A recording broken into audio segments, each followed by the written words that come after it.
Okay. All right, so it is 12 noon and here's our webinar. So my name is Janine Niyonzima Aroyan and I am from Burundi. I've been working in the coffee business since 2012. Awesome, thank you, Janine. Welcome. Thanks for being here. Adriana, would you introduce yourself and tell us a little bit about where you are?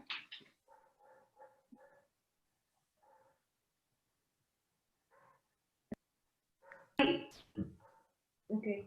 Hi, I'm Adriana Vasquez. I'm the country manager for Bean Voyage Costa Rica. And I've been working in coffee since 1 year almost.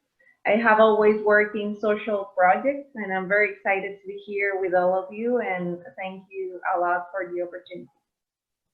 Awesome, thank you. Carla, would you introduce yourself? I'm Carla Bosa. I'm from El Salvador at Finca San Antonio Matepec. And I have been in coffee for about like 5 years or so. Awesome. Dorianne, would you introduce yourself? Yes, I'm Dorianne. Coffee is my third life. I started off in broadcasting, moved into international development, gender and environment issues, and then took over my dad's little coffee farm and turned it into Jamaica's only organic Jamaica Blue Mountain coffee production. Yes, that's incredible. Thank you. I'm not hearing very well. It's as if the sound is a little low. I'll try to talk really loud. Yes, I'll be louder. Is that better? Are you hearing me? Yes. Awesome. Okay. And Samiha, if you are able to tell us a little bit about yourself and how long you've been involved with coffee, where you are. Oh, and you are muted right now. Please wait, wait a minute. Okay, okay. Can I talk now? Yes, go for it. Okay. My name is Samiha Muhammad. I have my own company, Roverbird, as the exporter company. I start work in coffee field since 2009. I work with women and men farmers in different coffee growing areas. So I love coffee, and I always passionate learning about all coffee, about everything of coffee, everything about coffee. My passion made people to call me Queen of Mocha. Then this name became as my brand, my company brand. Amazing. Thank you, Samia. Yeah. Thank you. Yeah. So, and my name is Kathy. I'm in Dallas, Texas, and I've been in coffee for about 13 years as a barista mostly. But we're here today to talk about a female perspective at Coffee Origin. This idea all came from Janine. She's really passionate about giving people the time and attention to tell their story, which I think is really great. We have some questions kind of ready today, and then if anybody has questions at the end, we're going to kind of take them in the chat box, or we can unmute and discuss at the end. But feel free to send a message there if that's the most comfortable way for you to talk to the panel people. So the first question I have for the group is, how did you first get involved in specialty coffee? We realize that this isn't actually very obvious. Like, there's a lot of coffee and some of it is specialty. And so Carla, would you like to tell us a little bit more about that? Sure. So my family, they have owned a coffee farm since the 70s, and it had always been in my family. And, you know, like I would go as a child on the weekends and things like that, but I wasn't ever really involved. And it wasn't until about 5 years ago that I went to an SCA fair that my mind just exploded about the possibilities that existed within coffee. My dad, he had been selling the coffee to a local exporter, And we happened to send samples that year for a cupping that there was. And we had never done this before. We didn't even know what a cupping was. And surprisingly, it gave a really good score. So I was like, okay, things aren't making sense, because the local exporters in El Salvador, they would tell us that our coffee was super bad, that they would mix it with everyone else's. So things weren't adding up. So I went online and I Googled our farm, I Googled my dad's name, and I saw that they were selling his coffee independently. And I, like, a lot of things made me extremely angry and frustrated. So I told my sisters about this. We are only 3 women. So we were all very angry, and without really knowing what we were doing, we convinced our dad to transition into a specialty model, because he had been selling it as commodity, even though the quality was really good. So we didn't know what we were doing. We told him that we would sell his coffee, even though we didn't even know what that meant. Fortunately, things turned out pretty good. We've made incredible relations with a lot of roasters. And I have seen a lot of things that I don't necessarily like about specialty coffee. So I've become more of an advocate for pushing for there to be more female representation, for it to be more transparent, for producers to have more of a voice, because like our family's story, it's the most common story you could ever imagine for a coffee producer. It happens everywhere to so many people, and I think that that's not fair. People should be compensated fairly for their work. And that's sort of how I ended up getting into coffee. I never had an intention of ending up here. My background's in sociology, but eventually it traps you, and I love it, and I'm so happy that I'm here now. Yeah, amazing. I guess sociology is like the study of people, and coffee is just people. Exactly.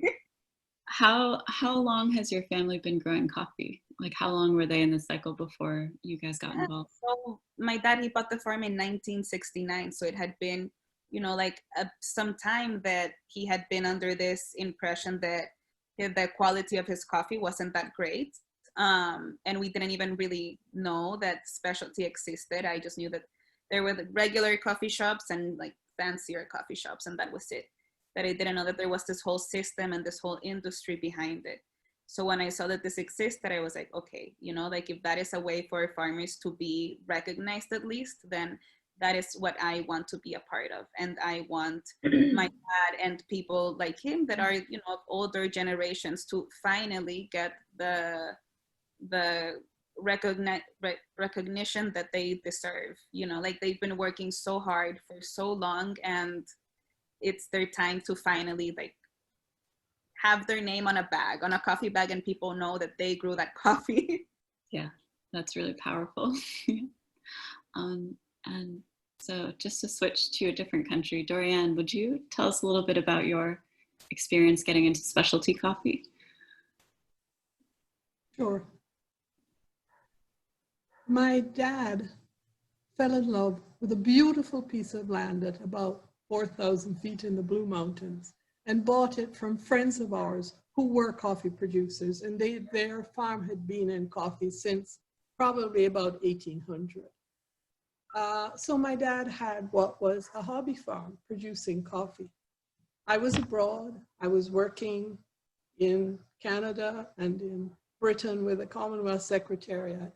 And then I was a lot more in Jamaica, and I said to my dad, would it be okay if I tried to work the farm?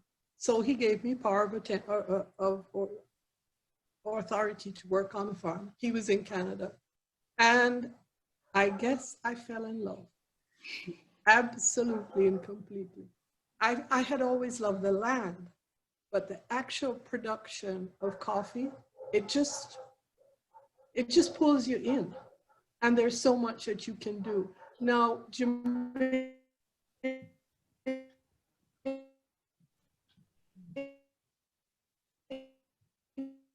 Yeah, I think we're a little frozen there.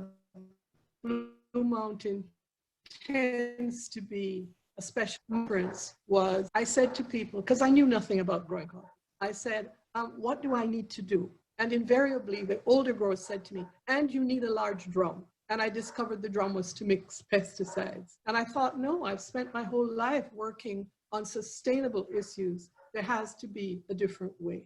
So I started into organic. And to tell you the truth, Kathy and everybody, I'm ashamed to say, I hadn't really thought of it as a business, maybe for the first 5 or 6 years.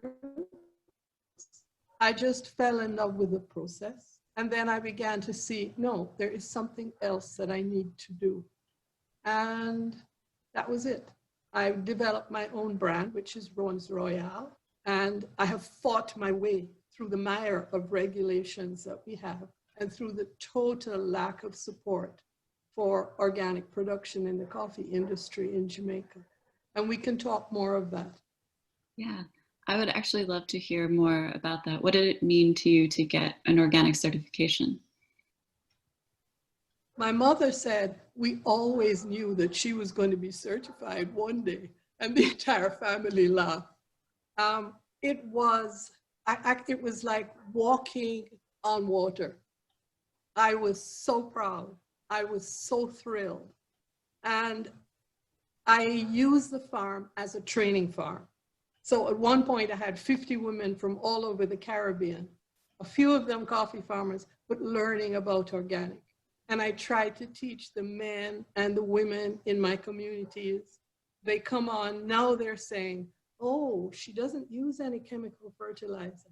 And look at her trees and look at her bearing. So very slowly, you're beginning to influence the environment around you. So I have a lot of women, particularly I like to work with women and pull them in and give them opportunities. Every year when I get my inspection for certification, I invite people to come and to see how an inspection is done, so they don't think of the inspectors as police, but actually as partners in progress in helping you do better. So Yeah, that's amazing. Yeah, thank you. Thank you for sharing. And then Janine, we'd love to hear from you about the same kind of thing. How did you get into specialty coffee to begin with? Well, thanks for asking. For me, I'm from Burundi, obviously, and as a young child, my mother will always, tell us how she grew up in the countryside in Gozi, an area where they produce coffee, picking cherries and delivering the cherries to the nearest, wet mills, and how they use the money that they receive from the coffee to pay for her schooling and the schooling of that of her siblings back in, at the time in Burundi. And many years just passed by, and just that never clicked for me, because I was one of the very fortunate one actually to get an education and to come to the US to go to school. And then again, years later, I went back to Burundi to visit, and one of my relatives who knew that was a high power executive for a big multinational corporation and doing marketing work approached to me to see if I can, help them to market the coffees. So, and then years later, I went to the Cup of Excellence in Burundi as what they call them is the just kind of was sitting on the board, but not actually judging. And I got a chance to cup some of the amazing coffee from Burundi at that time that I've actually never even knew that exist. And for me, really, that was truly the beginning of getting into the coffee as JNP Coffee, and also finding a way to help coffee farmers of Burundi get out of poverty by ways of coffee. And so I can talk about that also as well later. But that's really how I kind of got into it. And when you talk about farms that like no one knew was there, what does that mean? Does that mean that they weren't participating in programs outside of their communities? Actually, I would say a coffee that no one knew that was there. So it's, to me, it was just actually discovering all the different, terroir of coffees that just like didn't even know it exists, in Burundi.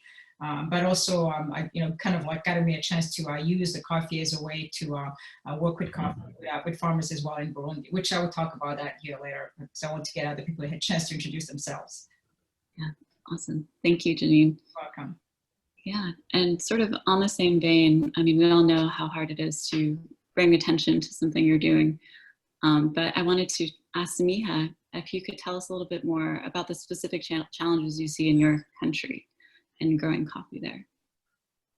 Yes, actually, there are many challenges to growing coffee here, but I chose some points to show you to not longer the conversation. The important one is the dryness and water crisis. In most of coffee growing, that led to decrease the quantity and quality of the productions. The second one is most of coffee trees are very old. The average is between around 60 years, 60 years old. These trees, farmers doesn't accept to plant a new one. As you know, the trees or the coffee trees take around 5 years to make crops, and farmers want a quick returns. They want to eat, and they have a family to feed, and unfortunately, the agriculture association rule is not doing for the farmers.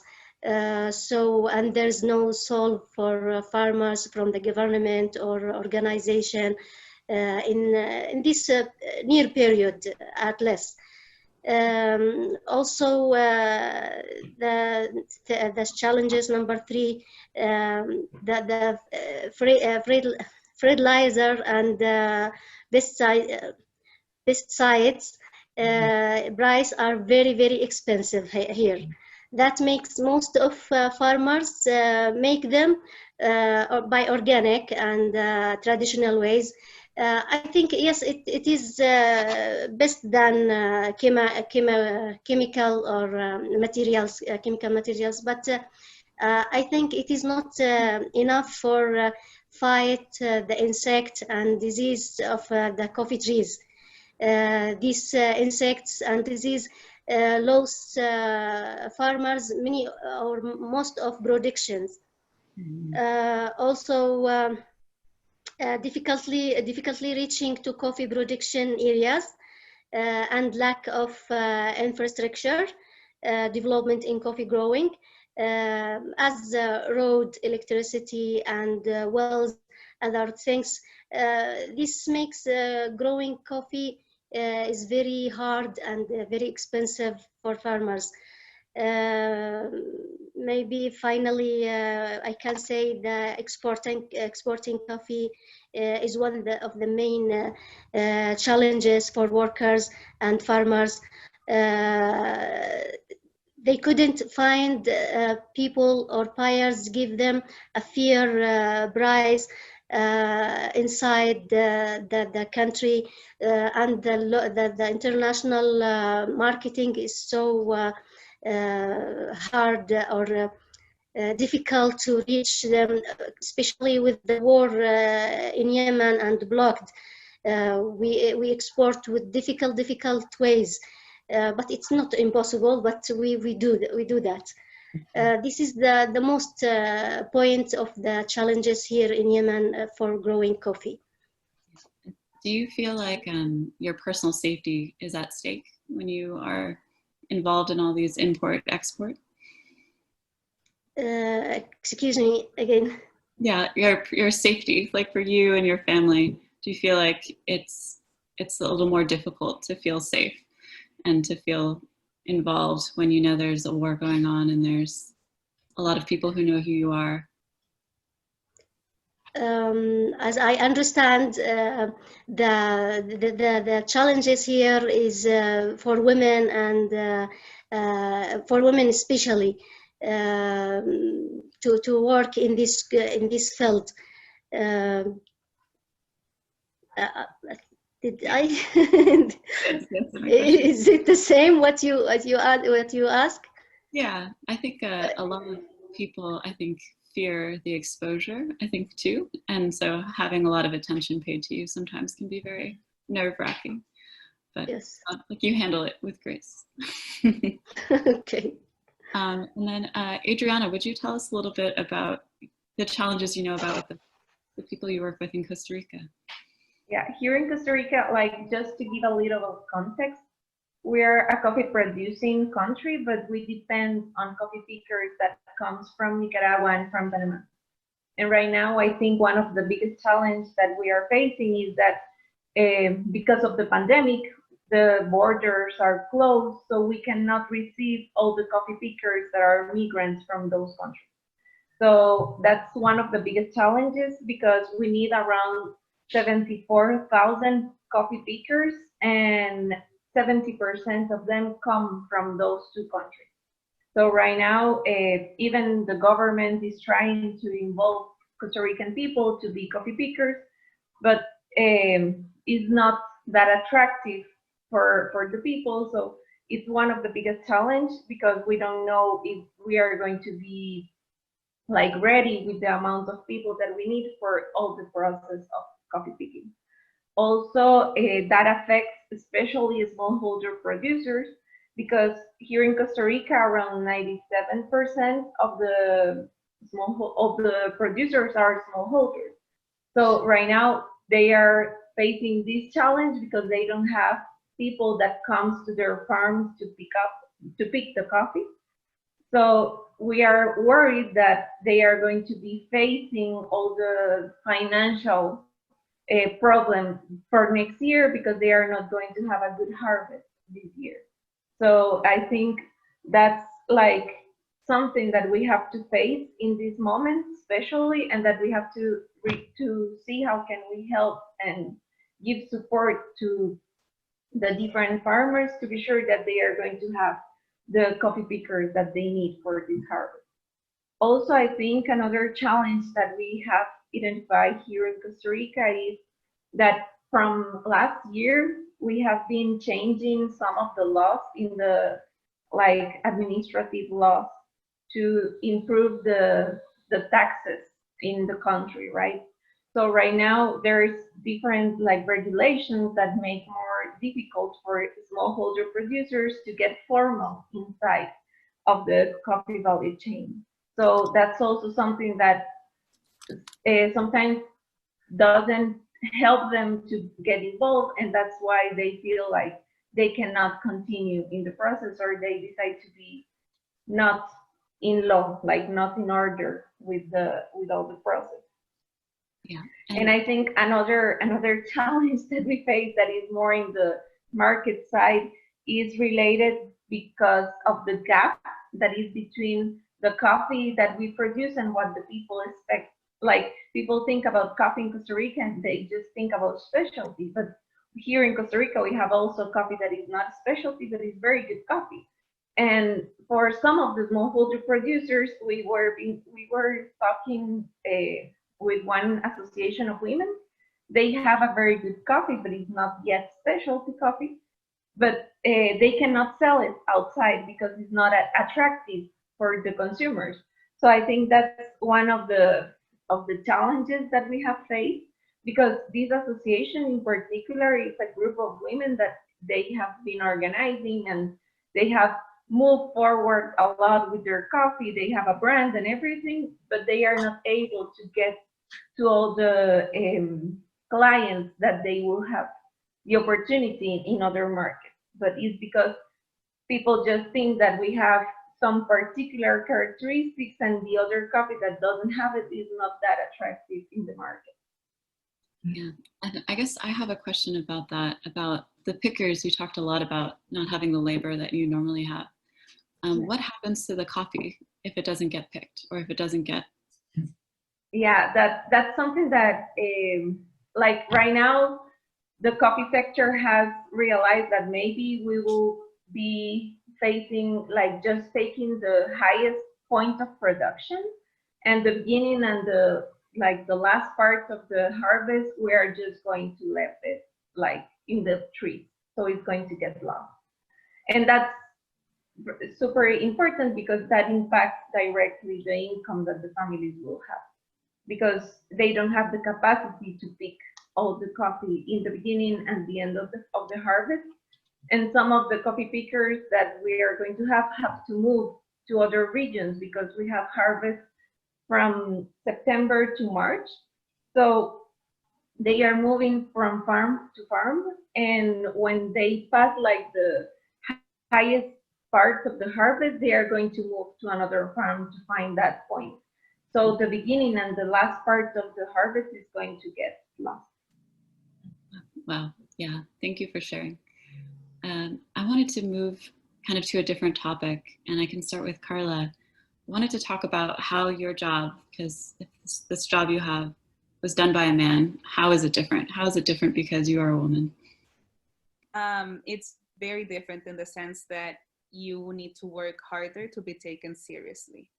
You know, when you think of your average farmer, it's usually a man in their 70s. That's like the standard farmer, coffee farmer person, you know. And so then when you have someone who's 27, who's a woman, who's short, you know, like all of these things, suddenly it becomes very hard for you to be taken seriously. So for example, when I started to get involved, I still have a lot of questions, and I like to ask a lot of questions. And sometimes I can see people get annoyed, you know, but I know that if I would tell my dad to ask these questions, they would be taken seriously because they are real questions. So then at first that was really hard to sort of, you know, have that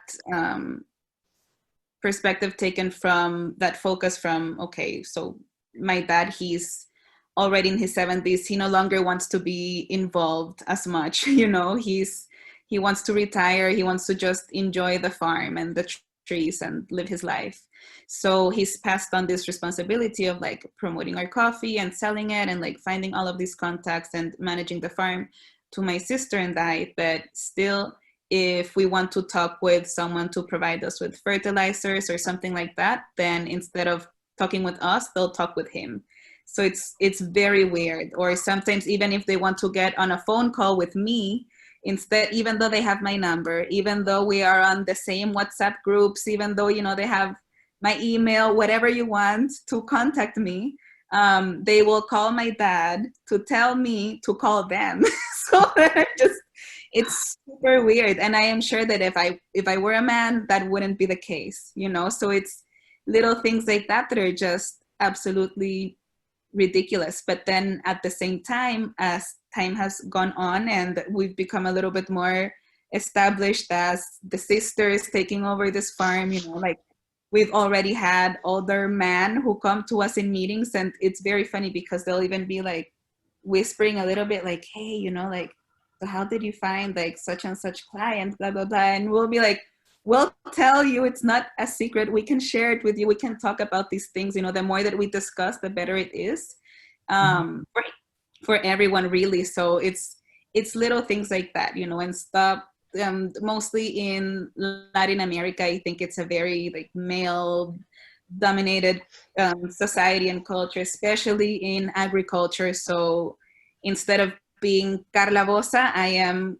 My dad's name is Carlos, so I'm Carlos Bosa's daughter, you know. And instead of being called Carla, I'll be Carlita, like the little version of Carla or Carlos, you know. So it's all of these little things where I'm just, you know, if you're my parents or my family members and you've seen me as a child, it's fine if you call me the diminutive version of my name. But, you know, if I'm in this industry where I'm your peer, I would expect for you to call me my whole name in its adult version at least. So it's little things like that where it becomes a little bit harder for you mostly to be taken seriously. But I think that slowly and surely, not only women, but also younger people are starting to be taken more seriously in coffee agriculture. Yeah, and I think you said something really poignant there, that when you get information about clients or something, that you share that information openly. And that seems very distinctly like female. There's something very female. Yeah. And also more collaborative, I think, because before coffee, from what my dad has told me, it used to be very secretive. You wouldn't really share even your agricultural practice with anyone. You know, it's like we're all growing the same thing. We're not building a rocket ship or something that is like super secret. You know, we're growing coffee and it's agriculture, and it shouldn't be this state secret that nobody knows about. You know, if I see another coffee from El Salvador on the shelf of anywhere, even though it's not from my farm, I'm still winning because there is still representation from an origin that has been forgotten about, really. Yeah. Thank you. Janine and Dorianne, I'd like to ask you this sort of the same question, but Janine, if you'd like to go first, how is your job different because you're a woman? I'm laughing at this because I'm obviously an exporter and importer and trading specialty coffee from Burundi, which is a country where women, just in general, just did not have, right of ownership, of land ownership until just recently.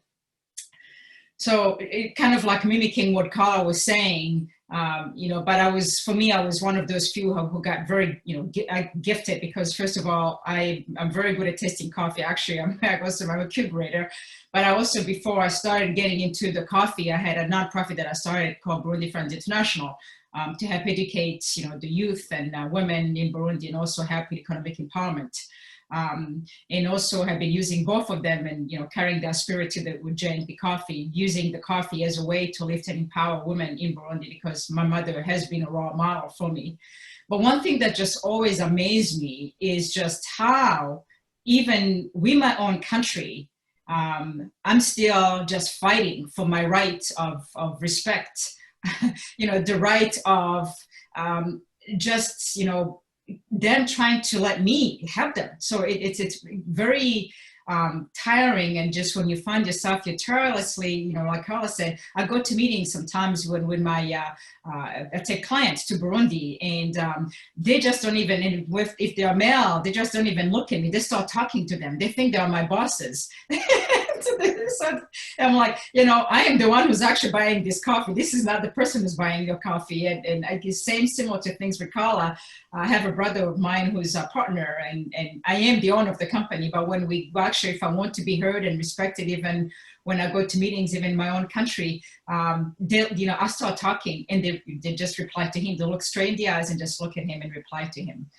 So it's very challenging. I think that as women in general, let alone like in the agricultural space, to actually be able to have a leadership position. I think it's even gaining the respect even for your own people, where they have always looked at women and just like people who just don't have the right to vote, people who don't even have the right to to get paid for their own production, who are the one in country like Burundi, where they are the one who pick the cherries and take them to the wet mills, but sometimes they're not the one who take them to the wet mills, so they actually are not the one who get paid. So we're doing a lot of things to try to reverse that, because I think for me, I had a chance and opportunity really to be able to advocate for my people in so many different ways. So, but it is extremely tiring and challenging. Yeah, absolutely. You actually said something too that made me remember this experience, that you said that you have to demand respect. Do you have a memory of a way that you've had to demand respect? For me, I think it's when I'm louder. Constantly, and even for the people you're trying to even just help, to me, I just kind of feel like some of the treatment that we end up by getting because we are just women, it's just not fair. Even our own likes, would sometimes you think that to women just like you should actually stand for you, they actually not necessarily just stand for you. And then I think some of it just for just that inherited perspective about women does not have the same right, does not have the same power as the equal male. So, but I would like to hear Doreen what she's experiencing in Jamaica as well. Yes, please, Doreen, if you would tell us a little bit about how your job is different because you're a woman. I listened to Carlita and I smiled because when I started the farm, my father was a judge. I told you it was a hobby. they'd say, "Judge's daughter working the farm now." Ha, ha, ha, ha, ha. And it was a great joke. It took me perhaps 10 years until they used my name. And you had to earn it because they just simply didn't think that you could be serious. And the fact that I was organic really bewildered them completely. I think in Jamaica,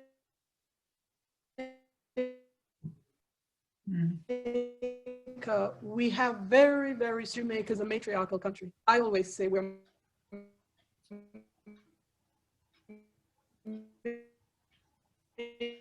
matriarchal in responsibility in agriculture, where there are very few women who are leaders. I'm a leader. I will not let anyone stop me leading.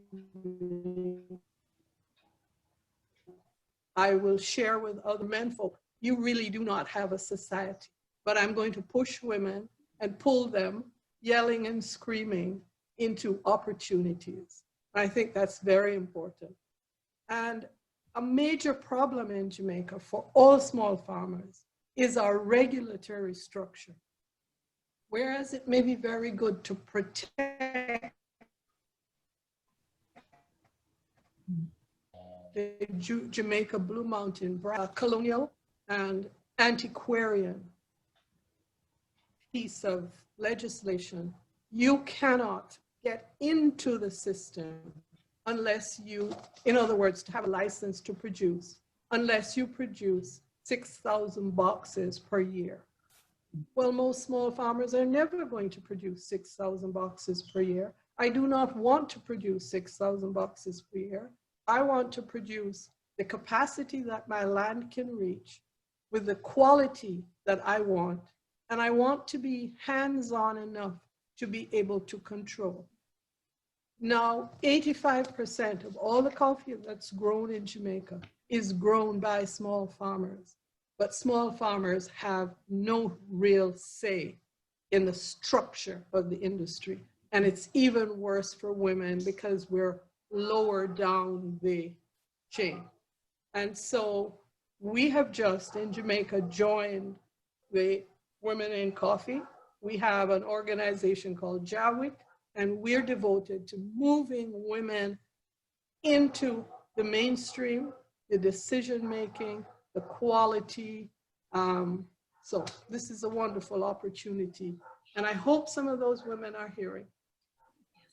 Absolutely. It sounds like you are all the same, that you bring people with you wherever you go, that it's not just about advocating for yourself. You know, one of the things that I try to do, as Carlita said, I love that, Carlita. You'll be Carlita forever instead of Carla.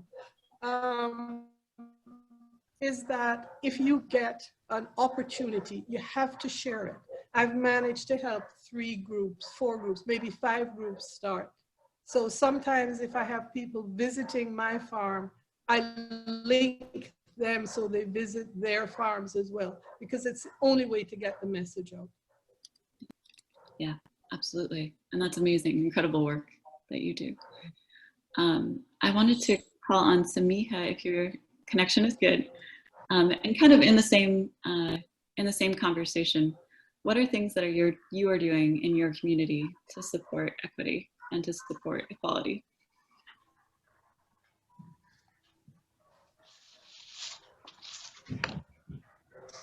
And maybe you can't hear us? Well, let's repeat the question. Yeah. Samiha, can you hear me? Yes, yes. Awesome. The question, I can type it to you too. What are you doing in your community to support equality? Support equality.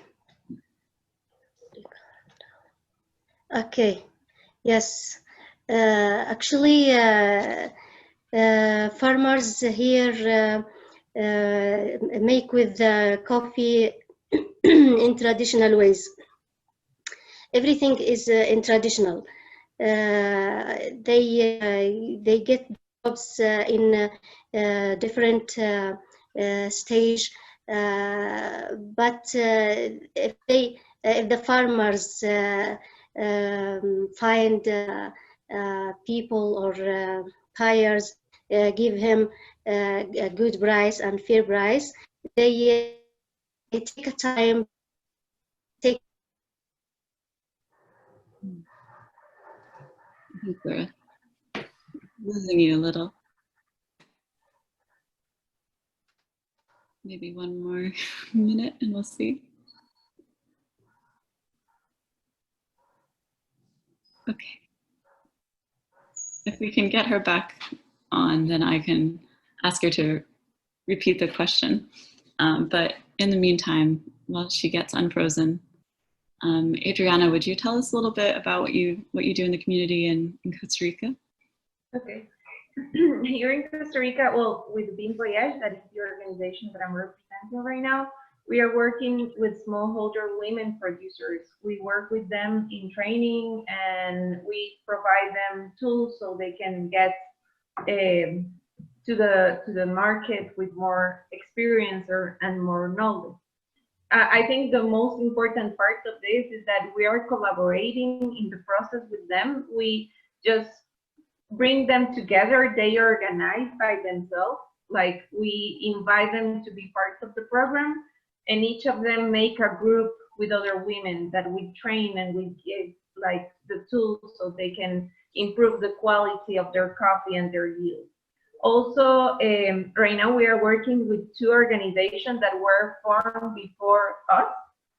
That is two associations here in Costa Rica, one in the central part and the other one in the south of the country.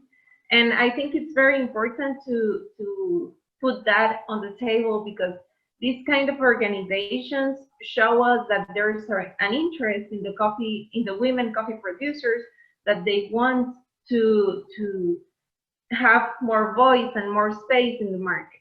So I think it's important also that we work with shoulder to shoulder, that we are collaborating and not just giving them the recipe for being a good coffee producer, but to work with them and to learn also from them. I think that's the most important, and to make people aware that these kind of organizations exist and that they need also that they need the people to trust in them, in the work that they are doing.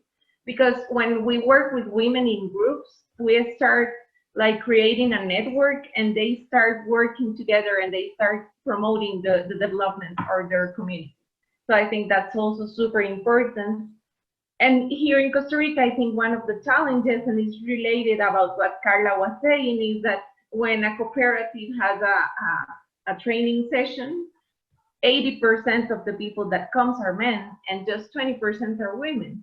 And when you see the space, when they have to participate, it's only men who participate and women don't do it. And it's because there is not a safe space for them. So what we do is that we create that safe space for them, and we give them the knowledge, a quality process for them, that where they can participate and they can like appropriate, like they can be the owners of the space. And that's how we promote the equity, and we promote that they get involved. And we are just like a tool for them to be part of the market and to be known in the context. Awesome. That's amazing. And just one question for you. How long have you been involved with that program? Like, how long has the Bean Voyage been going on there? Okay, we have been working here in Costa Rica since 2016. And right now we are trying to reach out 400 women producers from all the country. And we want them to receive training like online, because of the pandemic, we cannot bring them together. But we are sure that once that we can bring them together, it's going to be amazing, because they are from different regions and they are going to have different experience to share. And that's how they grow, like sharing and knowing. Because I think a big characteristic that we have as women is that we are more open to share and to learn from the other one. It's different between men. Usually it's like more a competitive side, but with us it's more like we want to help us, and we know that if we all grow, the community is going to be better. Yeah, amazing. Thank you. And Samia, are you there? Awesome. Yes. If you'd like to repeat what you were saying, you froze right in the beginning. Yes, I will. I will try to talk before internet cut because they go and back again. Okay, I was talking about the quality of coffee. Here, the farmers try hard to find buyers who can pay the fee,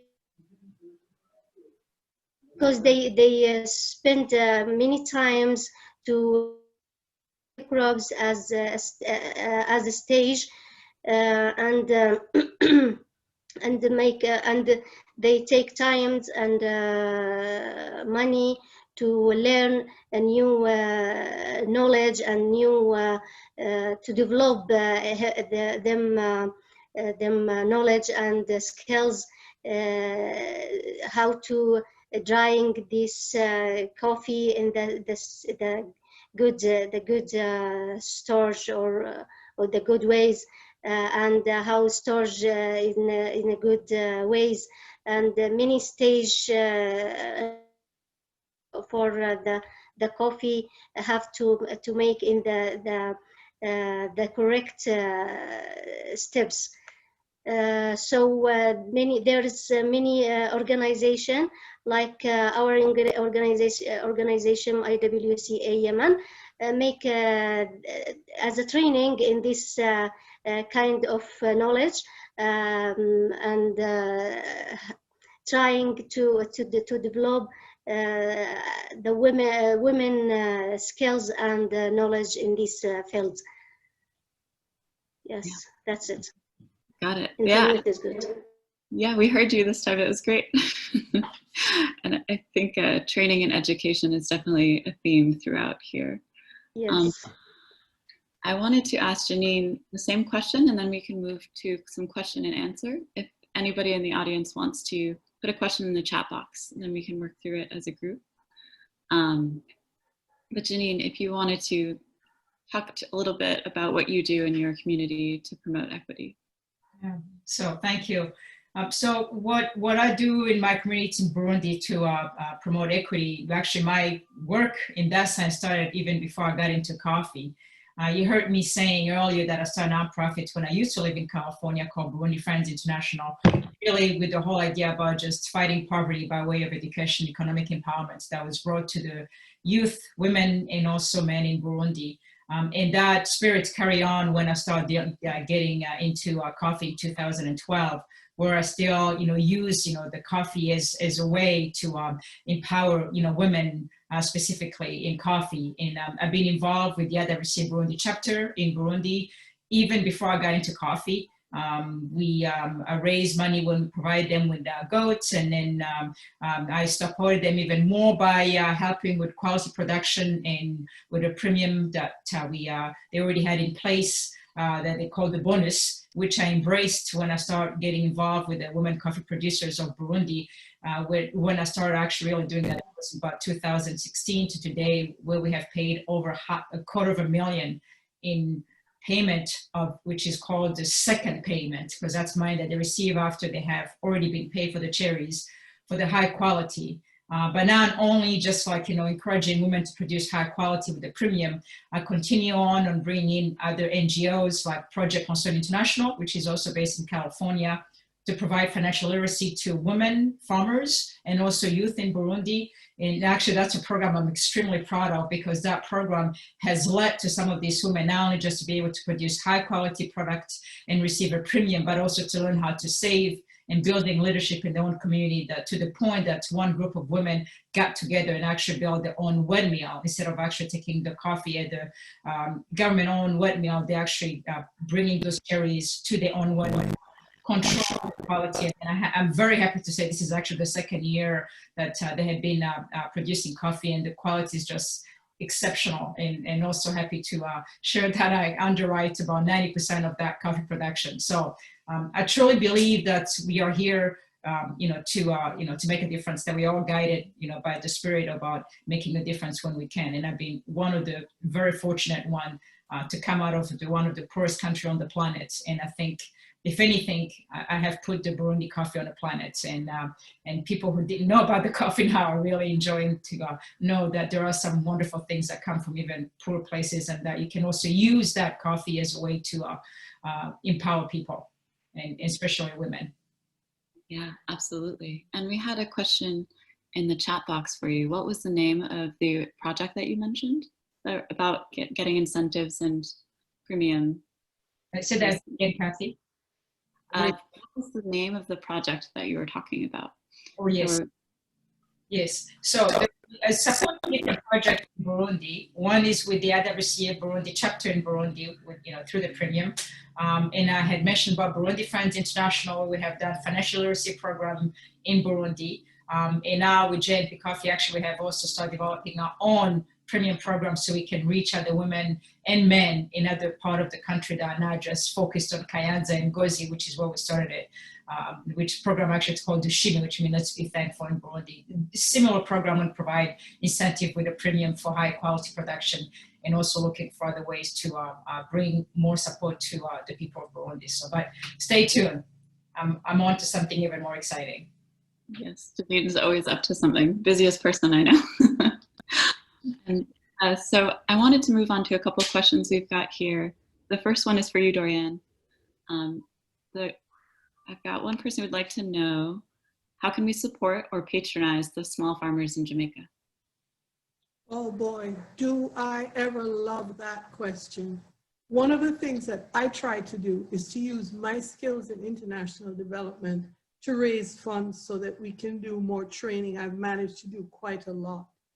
I think with COVID, we're going to find a drought. So on the one hand, it's to be able to support projects that go directly to women and small communities to help them improve. It's not easy to do. We in Jamaica are looking at both revolution and subversion, and that's one way of doing it. The second is to tell our stories so that people start to buy our coffee. I'm not only part of the Women in Coffee, I'm a vice president of the Small Farmer Association, which is the Jamaica Coffee Growers Association. And in that, there are groups of both men and women working together where I'm trying to get their coffee to market. And stories as well as tastes are one of the best ways to do that. We don't have a strong enough website, and I think that's something that we need to do right now because we're missing all the e-trade possibilities, but lack of funding and lack of capacity in the organization. If you can think, we are very widespread with small farmers in areas where there is not good internet connection. We have hard enough times having like a WhatsApp meeting because it's really not strong enough, and COVID has shown that. But there are two things that you could do: support projects and actually support by buying the coffee. The coffee as a group is called Growers Pride. And then there are individuals who we have a license. You have to be licensed in Jamaica. So under that license, we have fought to have at least 20 different brands. And so far we have about 10. Everybody pays a small share of the cost. And that's one way of getting some good quality, small group coffee out to the world. So if you help us with that, we'd love it. Thank you, Dorianne. I actually have one more question for you, and then I'll move to the next one. But I have Anne Teresa asked, what are some of the pushbacks that you get towards organic coffee farming by other farmers or regulators? The regulatory body has a lot of power. The Jamaica Exporters Association, which is made up of large farmers, processors, and exporters, have a lot of power. So there's a power play. We have always done it this way.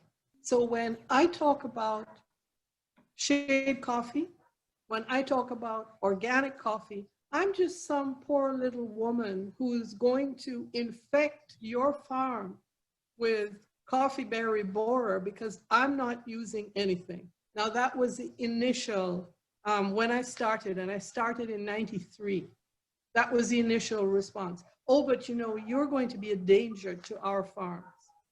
I think we've got past that, but they do not want to take the chance. That's what they see it. They think they'll be wiped out. So they prefer to use pesticide for coffee rust, say, fungicide for coffee rust, which will cost them a whole lot of money, where they're supposed to spray once, not pick for 2 weeks, then spray again, as opposed to a garlic solution that I worked out and that people in Costa Rica have told me works, Panama, Jamaica, it works. It doesn't kill coffee rust. Nothing does. It's not going to prevent it from coming back, but it kills it immediately. It's not encouraged. So you find that there's a lot of pushback because they say it won't work. Our extension services say, oh, well, this is not really a serious thing. And it's not just for coffee, it's for anything. There's a real wall there. And so I have to keep promoting. I sell online. I sell in Jamaica.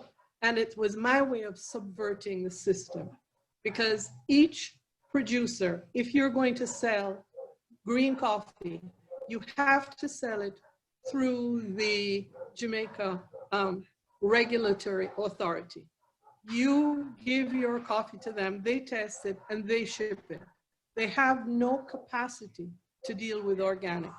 And I've been certified now to Canadian, US, EC, and Japanese standards. And they have still never developed any capacity to keep my coffee separate when they're shipping it. So I just decided, go around you, pay no attention to you, only roast and package. And that's what I do. And I encourage other groups to do that also, because we need to take the system down and dismantle it totally for men and for women.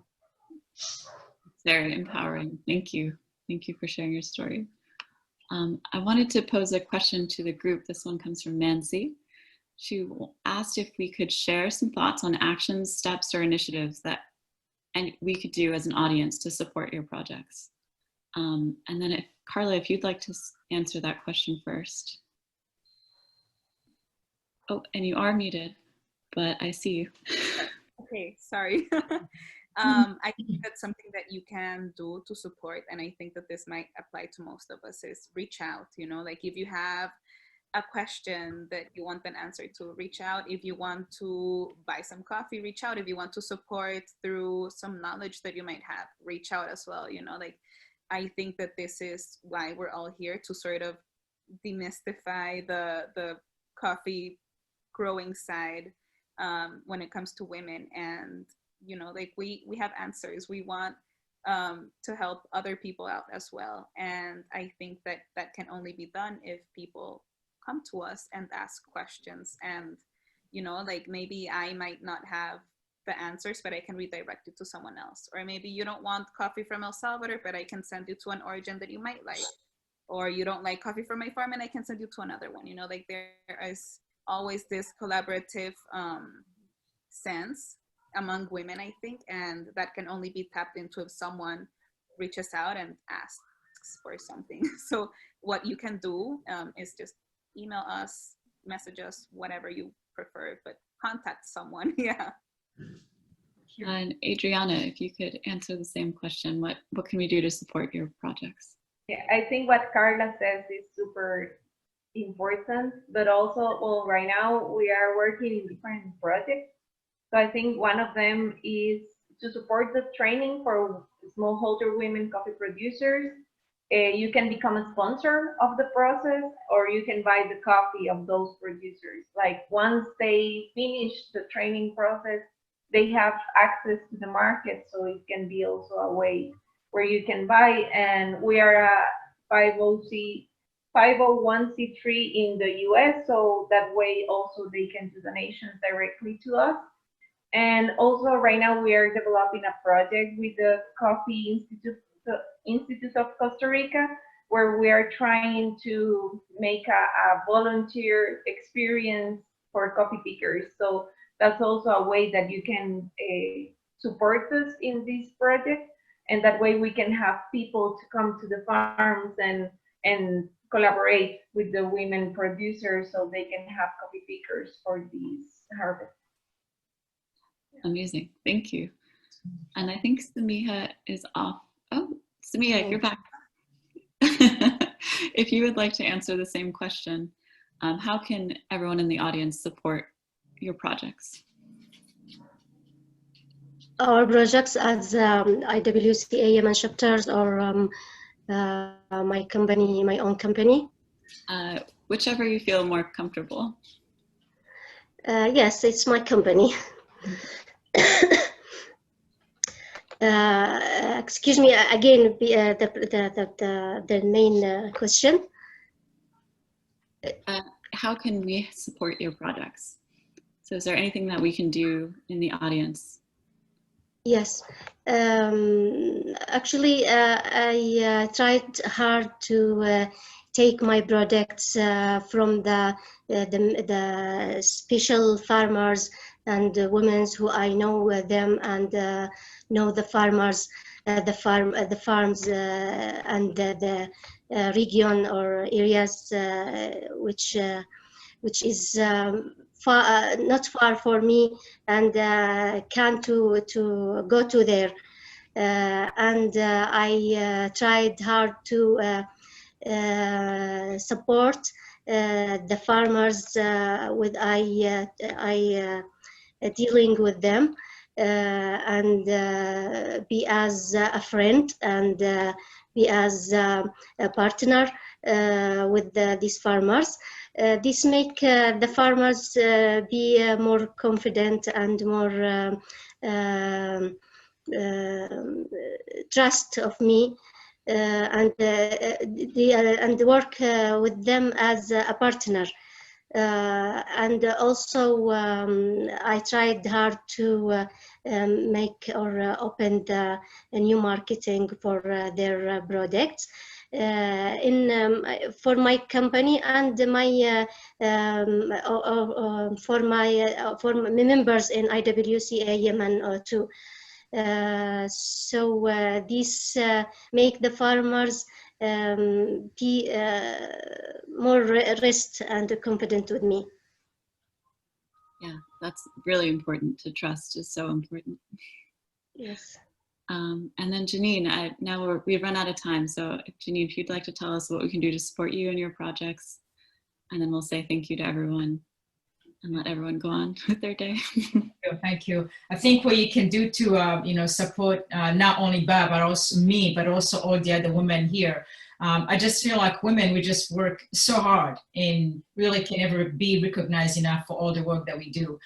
So the best thing that you can do, just support women producers and support also importers who also are exporters as well, who are producing coffee, from places where they are supporting great work in the country of origin. So the best for us that you can support us, you can go to our website, which is www.jnpcoffee.com. Check our work as well with our nonprofit Burundi Friends International, which is like bufi.org. And as I said, the best thing you can do is just support those who know who are doing good work in the place of origin, country of origin, which is most of the developing world where coffee comes from. So support all the women producers. Thank you. Awesome. Thank you so much to everyone who was able to join today. You can find their contact info on the panelist bio. It's the Google document I've been putting in the chat, but this is recorded, so it will go on the SCA website if you'd like to watch it again. Thank you to everyone who has joined. Thank you, Kathy, for being the great moderator. Have a great one, everyone. See you next time. Thank you. Cheers. Thank you. Bye. Bye. Bye. Bye. Thank you, guys. Bye.